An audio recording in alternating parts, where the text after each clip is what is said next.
Bonjour tout le monde. Je veux juste vous expliquer le phénomène des Gilets jaunes, le mouvement des Gilets jaunes en France, qui prend de plus en plus d'expansion, quoi que les médias en disent. Et depuis bientôt 3 mois, et ça a commencé, je pense, le 17 novembre, avec une grosse manif.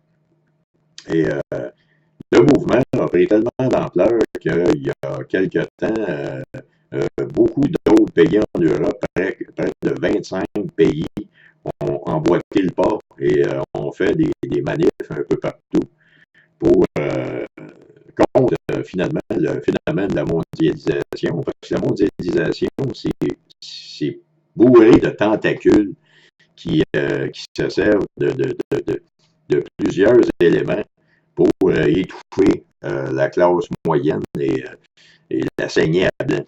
Et les Français, ben, ils l'ont compris.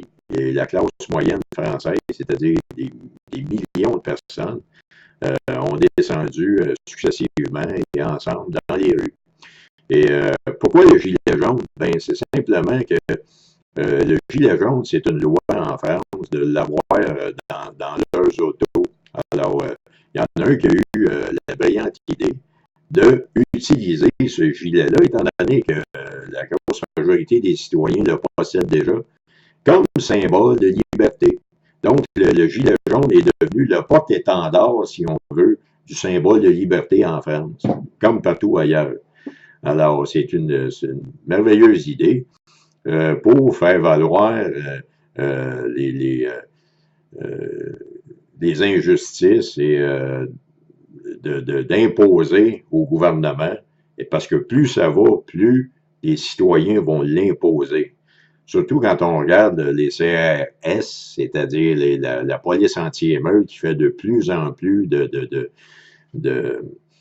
répression auprès du peuple, de violence, et il y a eu des morts, plusieurs morts, et bon, ça ne peut pas durer longtemps comme ça. À un moment donné, là, ça va être œil pour œil, dent pour dent.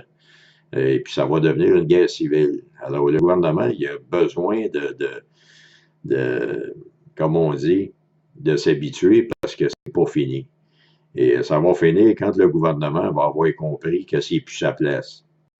Parce qu'au début, les premières revendications, c'était pour une histoire de taxes pour l'essence. Mais là, c'est rendu que les Gilets jaunes, le peuple français ont compris que ce que ça leur prend finalement, c'est de la démocratie directe, une véritable démocratie avec une constitution, leur constitution à eux, et que tous les citoyens s'impliquent là-dedans. Comme nous, citoyens au pouvoir, on essaye de faire, d'informer les gens au Québec et de leur faire comprendre l'importance de s'intéresser à ça et de l'instaurer au Québec. Parce qu'il faut arrêter de viser des leaders et d'espérer de miser notre délivrance sur des personnages charismatiques, parce que c'est pas ça qui va nous sortir de la merde.